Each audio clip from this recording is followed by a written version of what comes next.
Gibault School started as a vision of the Indiana Knights of Columbus in 1909. They had dreamed of opening a home for delinquent boys. Between 1909 and 1920, they laid out their plans and raised money. Then in 1921, their dream became a reality. They purchased the estate and farm of Mr. and Mrs. Fred Smith, 3 miles south of Terre Haute, Indiana. On October the 9th, 1921, the former Smith Mansion became Gibault Home for Boys. The founding of the home was the beginning of a mission that would span 75 years and provide a new start for thousands of wayward boys. Newspaper headlines proclaimed the opening of the home as a long-cherished hope. The home was warmly embraced by the people of Indiana, and a crowd of more than 20,000 converged on Terre Haute for the dedication. The home was named in honor of Father Pierre Gibault of Vincennes, Indiana, the state's pioneer patriot priest. It helped General George Rogers Clark further the American cause during the War of Independence. The priests of the Diocese of Indianapolis administered the new home. The home's first executive director was Father Michael Gorman. The beautiful grounds of the former estate proved to be an ideal setting for working with the delinquent boys whose lives needed redirection. The 100-acre campus and the surrounding farmland and woods was an inviting rural haven where the boys found solace from their troubled past. Within only 2 months, the home had grown beyond its capacity of 25 boys. Plans were made for 2 more buildings that would serve as dormitories and classrooms. Ground was broken for Chartrand Hall in 1922, and construction was completed by the end of the year. In 1926, a learning hall was constructed, raising the capacity of the home to 125 boys. These were the last new buildings the home would see for almost 25 years. In 1934, led by Brother Rupert Poudrier, an executive director, the Brothers of Holy Cross from Notre Dame, Indiana, assumed responsibility for the administration of the home.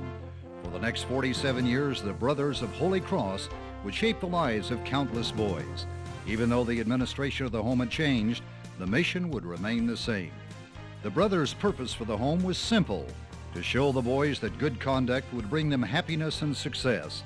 The brothers carried forward the tradition of child care started by the priests and continued to mold misguided boys into responsible young men. The brothers remained focused on the basic parts of the home's program that had contributed to its success. Religious instruction, formal education, physical labor, and athletic training were pillars of the brothers' work. The boys learned that they were accountable not only to themselves, but also to others. Spiritual training was central to the change the brothers worked in the lives of the boys. Mass was held daily in a small chapel in a learning hall, and every boy received religious instruction as part of his time at the home. The brothers knew the importance of caring for the boys' spiritual needs. Education shaped the boys' thinking and developed their minds. Most of the boys placed at Gibault had been truant from school or expelled for being disruptive and incorrigible. The home's on-ground school required attendance at a full day of classes during the school year and a half day of classes during the summer. Horseplay was not tolerated. The brothers were skilled educators and took care to provide instruction that was appropriate for each boy. There were few boys who did not learn to appreciate the value of education.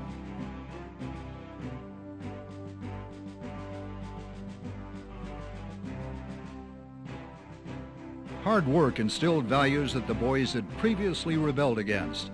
Everyone had a daily work assignment that he was responsible for completing.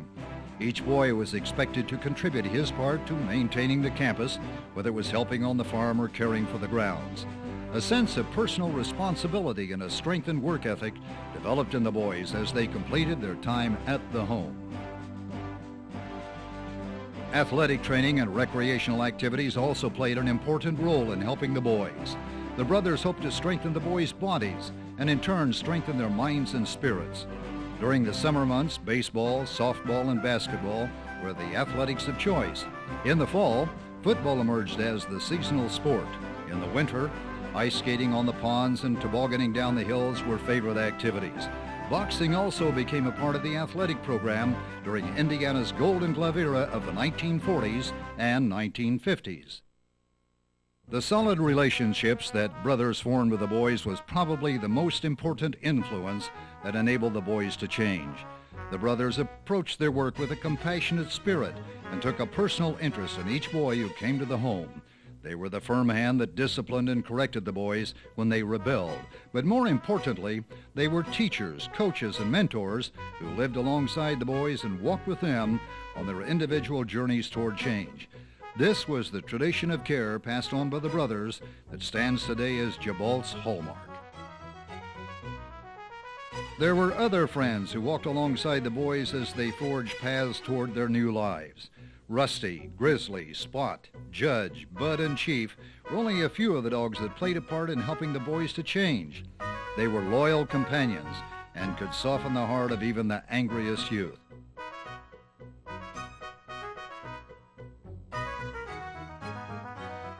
The boys' furry companions had more influence than many might have imagined. In 1950, the Walsh Building was constructed to house a vocational training program, providing the boys with an opportunity to learn marketable skills. In the late 1950s, there was a flurry of construction on campus. Guardian Angels Chapel was constructed through the fundraising efforts of the members of the Indiana Knights of Columbus 4th Degree. Chartrand Gymnasium was then built near Chartrand Hall, and a small office building was constructed at the front of campus. It was during this same decade that the boys initiated a change of their own and began to call the home Gibault School. The name has since remained unchanged. Apart from the brief burst of construction of the 1950s, the school continued through the 1960s almost unchanged from the earliest days when the home was first opened. The school appeared more like a farm than a campus as the brothers continued to work the miracle of change in the lives of the boys. 1970 marked a new era for Gibault School. The priests and the brothers had laid the groundwork that established Gibault as an outstanding provider of care for troubled boys. It was time to build on that foundation. The farm was about to be transformed into a campus. With tremendous support from the Indiana Knights of Columbus and the Terre Haute community, Gibault embarked on a building campaign that would last nearly 10 years. The expansion began in 1970, when a group home was purchased within the city limits of Terre Haute to expand Gibault services. From 1971 to 1979, a transformation took place as the old barns, silos, and stables of the farm were replaced by new dormitories. Knights Hall was the first dormitory to be constructed, named in honor of the Knights of Columbus, founders of the school. Kunkler Hall, Gibson Hall, and Shearer Hall were to follow, all named after outstanding Terre Haute community leaders. These men embraced the school's mission and played an important part in its development and expansion. With sadness, the two oldest buildings, the Smith Mansion and Chartrand Hall, were demolished to pave the way for progress. The old swimming hole was eventually drained and replaced by a modern swimming pool. Although the grounds had gone through tremendous changes in the 1970s, the original mission remained the same. During this time, another change was in progress. More and more people from the surrounding community were hired to assist the brothers in their work with the boys. In July of 1981, Daniel P. McGinley was named Executive Director of Gibault School, replacing Thomas Balthaser, the last brother of Holy Cross, to serve in this position, and the last brother to serve the school. With the religious order gone, the Holy Cross era came to a close, and a new era was to begin. In 1985, Allarding Hall was completely renovated. Barracks-like sleeping quarters on the third floor became classrooms, a media center, and offices. Administrative areas were added to the second floor, and on the first floor, the dining hall and recreation room were remodeled. Allarding Hall was rededicated as Holy Cross Hall, a lasting reminder of the brothers who had cared for the boys for nearly 50 years. A stroll across Gibault's campus today reveals little of the school's beginnings. Pastures have become athletic fields, barns have been replaced by residence halls, and the original home is now only a memory. New buildings continue to change the school's landscape as additional room is needed to accommodate more boys and new programs. But the faces of the boys and the watchful guidance of the staff clearly shows that the original mission, started 75 years ago, continues unchanged today and will continue into the future.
by one of our speakers today that his wife told him to keep it short. Well, my wife told me just to get up there and do a good job, and if it's short, that's fine. But I don't think it'll be short, so bear with me. First thing I like to do, though, is take this off and ask my wife to do something for me.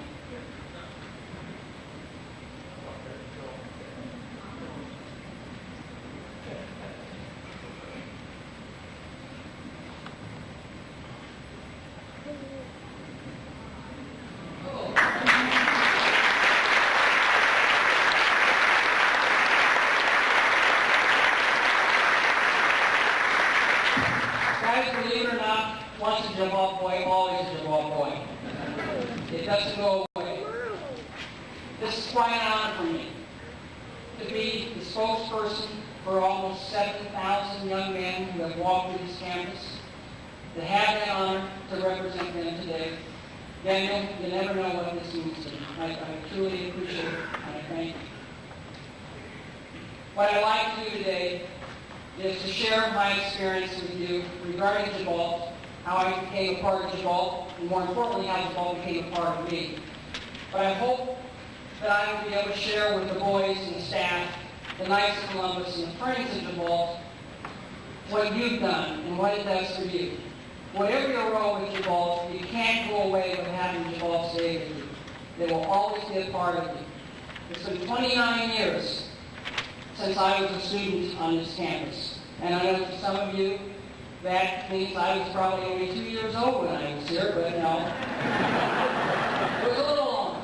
But 29 years ago, and I can tell you, with all the changes, with everything that's happened, every time I walk on this campus, I feel as if I've come home. That is from the heart, that is sincere. No matter what happens in my life, no matter what challenges I take on, no matter what hard times, I know there's one place that I can come to and feel that I'm at home, and that's Gibault School. Gibault's a special place. It's a place that has touched many lives. And this is a special time. 75 years of celebration. Let me tell you how special Gibault is. I'm a big Notre Dame fan, and I was lucky enough to receive 2 tickets to go watch Ohio State and Notre Dame play last week. Well, apparently, I was luckier than Notre Dame. But they'll be back. I had the chance to take a friend of mine with me to Notre Dame campus. He's never been there, never been on the campus. And as we walked that campus, one of the things that he was caught up with was the sense of tradition. If you've ever been on a Notre Dame campus, it just is overwhelming. It takes you.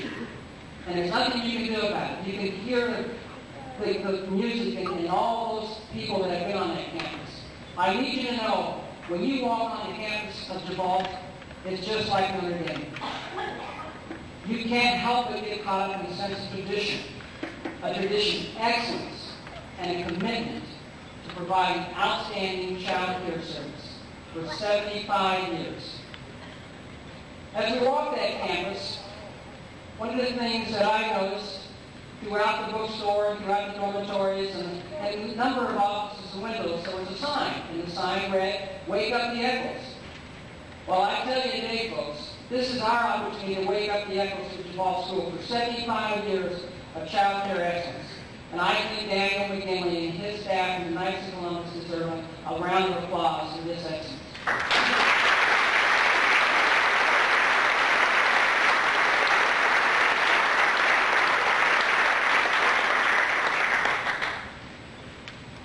The other thing I'd like to share with you, I've worked throughout the state now in Arizona with programs that are dedicated to serving children and adults that have difficulties in their life.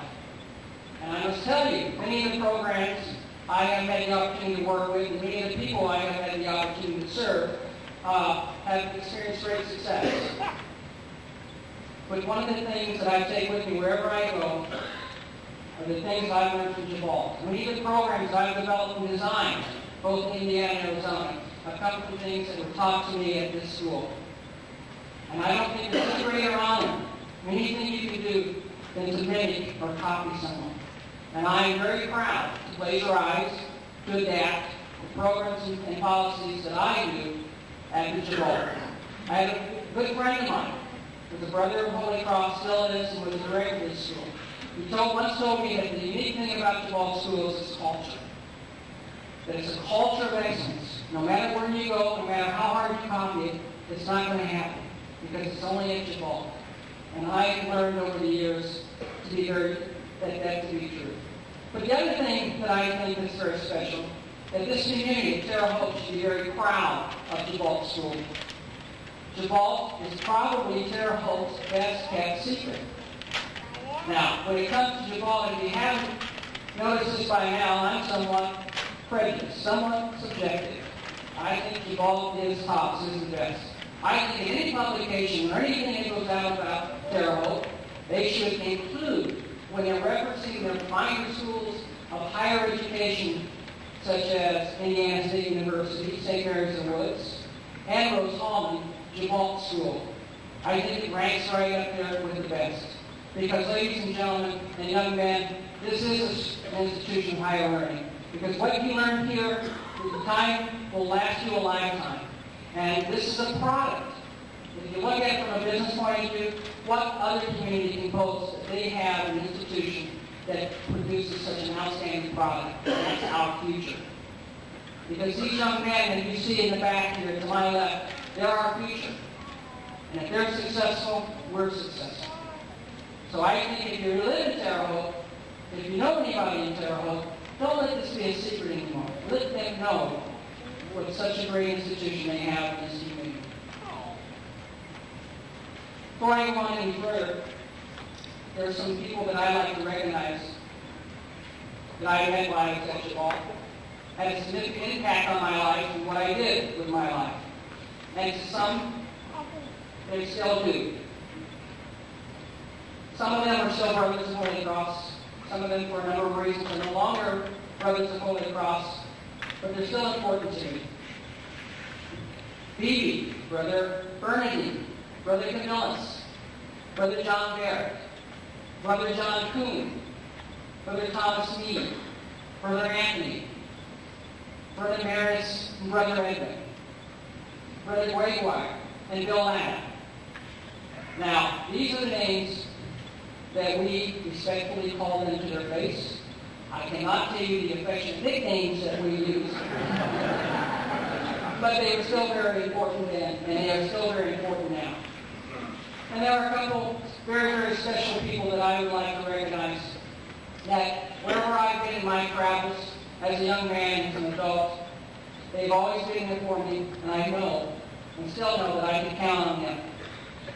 One is a gentleman by the name of Brother Thomas Balthazar. Tom was a taskmaster. Was a hard guy to work for. But when you did the job and you did it right, Tom was always there and the first one to brag about it. That picture you saw of Alanine Hall, with all the vets lined up, one of the things that Gibault helped me do years ago was give me a job as a young maintenance man. One of my first assignments was to scrape every one of those 90 beds and repaint them. And Tom, of course, let me know what a great job like that. The other person, again, wherever I go and whatever I do, he's always part of my life. I can call him at any time. I can talk to him about anything. And ladies and gentlemen, young men, I don't know if you know how lucky you are and how honored you should be to have such an individual as Daniel McGinley as part of your life and running this institution. Of all the institutions that I've been associated with, that I have seen, that I have touched, that I have known, there's none finer. And we must know that happens because of Daniel McGinley. And I'm proud to call him my friend.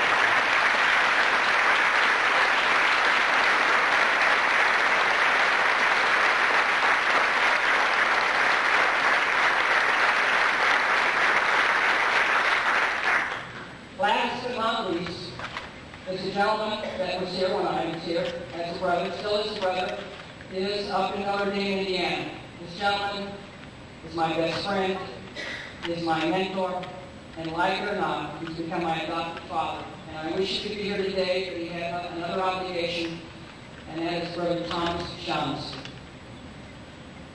This is for you, Tom. And you're probably wondering, what a guy like me that has it so together ever got to Gibault? Well, Sometimes I do too, but let me tell you what it was like. I was involved in stealing 2 cars. I was a truant from school more times than you could count. Ran away from home. At the time, drugs weren't around in my day and age, but we drank. I had no stable family. My father was an alcoholic and very abusive. My mother was chronically mentally ill. To this day she is. There was no consistency in my life. I was very angry. I felt betrayed. I had no self-confidence. I would not allow anyone to get close to me because of the fear that I would be hurt and betrayed again. I came to Gibault 29 years ago. Scared kid, promising that I wasn't going to allow them to get into my life. I wasn't going to allow myself to get close to anyone. That this was not the place for me. That I would do my time, and I would be out of here. And I would never, ever have anything to do with Gibault again. And I was a handful. I imagine that some of the gray hair you see in Mr. McGinley's head can be contributed to me. Not all of it. I was a handful, not that. What did Gibault do for me? God, there's so many things. At a time in my life when I had nothing, didn't know what was going to happen, it gave me an anchor. It gave me stability. It gave me a foundation that I could build upon. That for the first time in years, that I had self-confidence. That I could do things. I could accomplish things. That I wasn't a loser. That there were people that cared about me and wanted me to be successful. And you know what? They didn't want anything in return. I didn't have to pay them anything. I didn't have to do special things. All they wanted me to do was to be myself, to be the best I could be. And if that meant that I got a C and I was the best I could do, they were happy. If I got a C and I could get an A, you better believe that they would be pushing me to get that A. They gave me I had a poster in my office. I've worked with children over the years. And I think of this as I think about Gibault. It goes, the 2 greatest gifts we can give our children, one is roots, and the other is a foundation. Well, I can tell you that Gibault gave me roots. It gave me a sense of belonging, and it certainly gave me a foundation that I could do what I set out to do. Now, I must be honest with you, this didn't happen overnight. Then you get that for this. But you know what? They planted a seed. That seed was there. And when the time came, and I was ready, boy was I ready. I ran away from Gibault. Didn't have a high school diploma. Bounced around. Did some wild and crazy things. And I finally decided, you know what? I have to stop feeling sorry for myself. No one's going to take care of me if I don't take care of myself and believe in myself. So I went back and got a GED, finished a 4-year program in 26 months, obtained a master's, and then been to Ohio State and Indiana Northwest for various certifications, degrees, MBA, and healthcare programs. But when they got tough, and I felt that I couldn't deal with these things, I can tell you that I could talk with these people that I've mentioned, and they would always be there. They would always be there encouraging me to go on. Because I knew, no matter what happened in my life, I could always count on my Gibault family.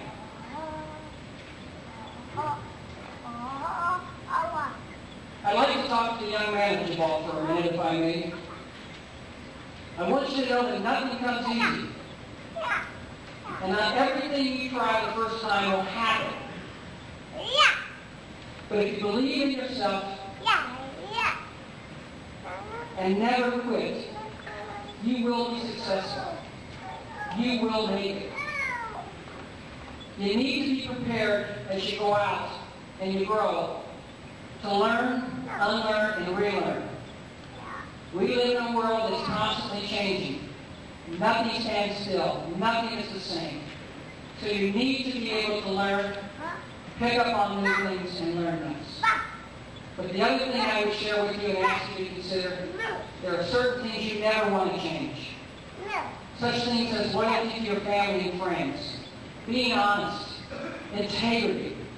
Never let go of those things. No matter what changes in your life, hang on to those. Know that there are people who care for you. People in your community. Look around this room. Look at all these people here today.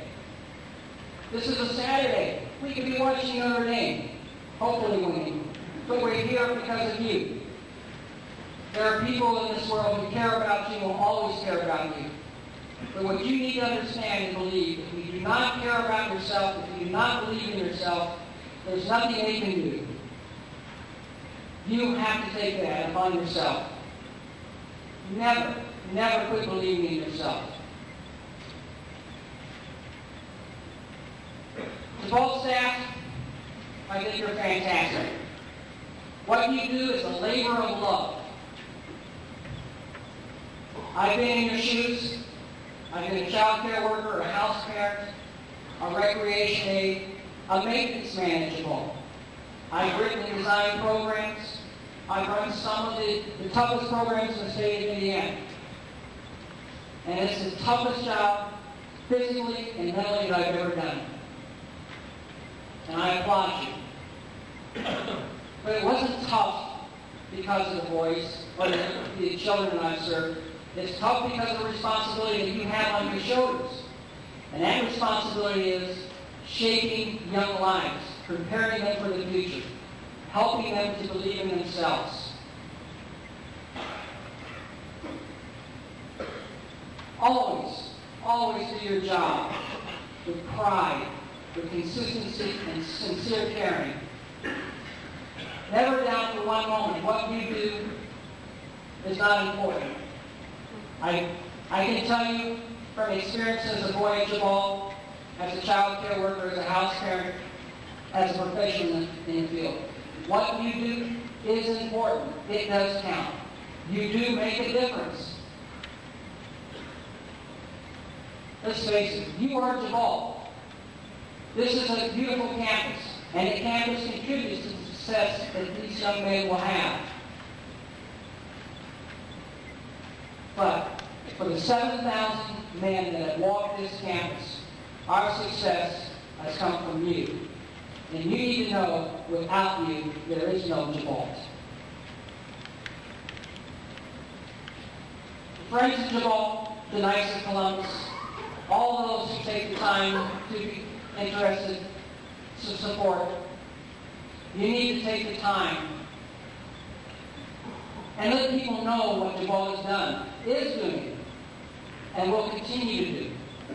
You need to tell your family, your neighbors, your friends, your co-workers, what an outstanding job Gibault has done. You need to be proud of this organization. And you need to make sure that it's not Terre Haute's best-kept secret any longer. Please know that your support of Gibault's mission and vision makes a difference. Please know that we would not be here today celebrating the 75th anniversary of Gibault School for Boys if you did not believe in the mission and vision of Gibault School. Know that without you, there is no Gibault. Two last thoughts I'd like to leave you with, and hopefully I haven't put you to sleep by now. First, for the boys. One of the most important things I learned while I was at Gibault, and that I still practice personally today. And as a matter of fact, I have each of my chief executives keep a copy of this saying on their desk as a reminder of what it takes for us to continue to be successful in whatever we do. And it's a simple saying. It's not long. It's easy to remember. But I learned it here. If it is to be, it is up to me. What this means to me, that if I want something to happen with my life, I have to make it happen. That I must have the courage and the conviction to go after my dreams and visions. I will never grow, I will never succeed if I don't try. So remember, if you want your dreams and visions to become reality, you have to try. You have to make them happen. No one else can do that for you. You will have people in your lives that will love you, that will support you, and that will believe in you. But if it is to be, it's up to you. For the staff and for the friends of Gibault, I would like you to understand how important you are to Gibault's success. That your work at Gibault and your support of Gibault is necessary and needed. There's a verse that I sometimes quote when I talk about children, and I think it's one of the best verses I've ever come across to demonstrate how important the things that you do are. 100 years from now, it will not matter what kind of house you had lived in, how much money you had made, nor what your clothes look like. But the world will be a better place, the universe a little brighter, because you cared about children and you cared about Gibault. Thank you very much. It's been a great honor. I appreciate it.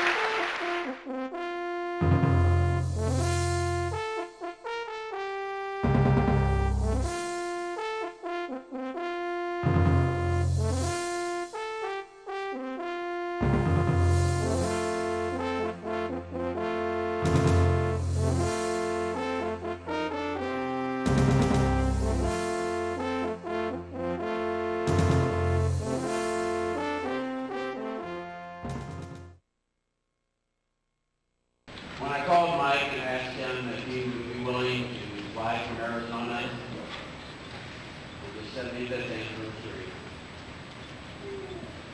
his immediate response was yes. When do you want? What day? What time? When I talked to him 2 weeks later, he confirmed that he already had the reservations for the arrival time. And he told me that this was going to be one of his greatest honors that he has ever had bestowed upon him, and that is by his talk representing all the boys that have gone through Gibault School. Now, I remember Mike, but I was a very young staff member at the time.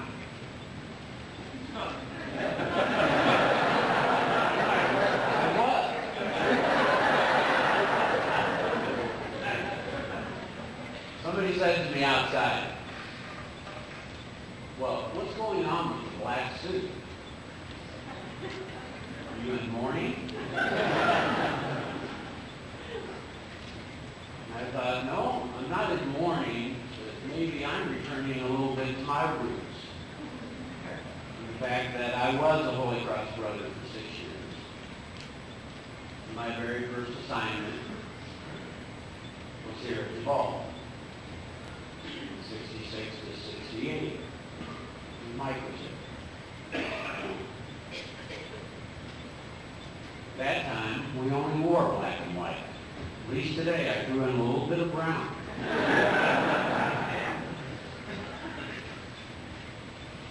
Also, when I went to greet Bishop Gettlehanger, he said, 75 years is a fantastic celebration.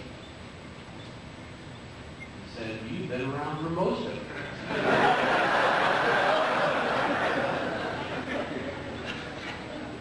What scares me is that I did have it calculated yesterday in the fact that I've been back at Gibault for 20 straight years, 15 years as director, then 2 years as Holy Cross brother. So that 22 years gives me 30% of Gibault's 100% history.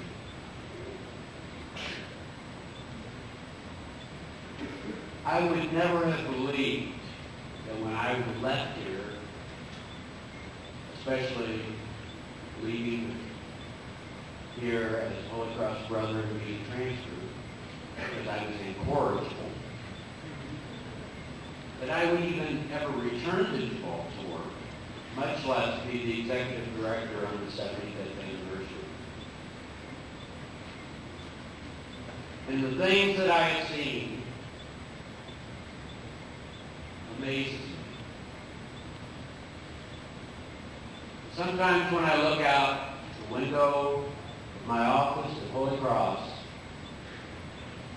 I'm in awe of what has transpired. I have walked this campus inch by inch within 22 years. I learned how to milk a cow in the dairy barn where Knights Hall is now located. I learned how to hold my nose in the pig barn where Crumpler Hall is now located.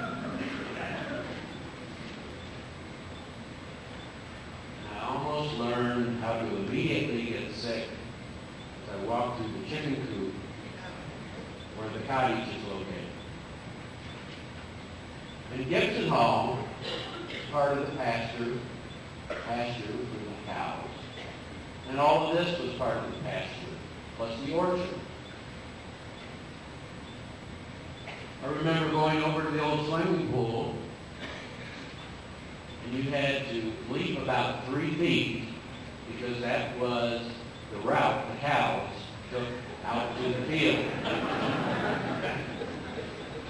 Sometimes you would slip and not make the 3 feet.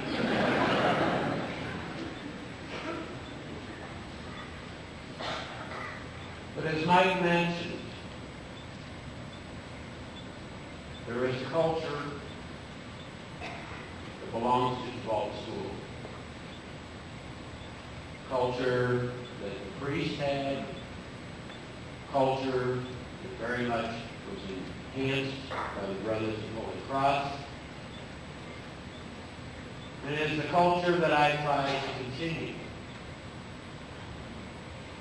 to preserve and motivate.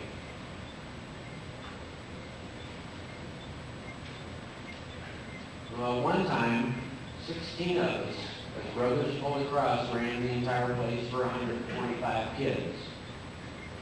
Today, 210 of us run the place for 147 kids.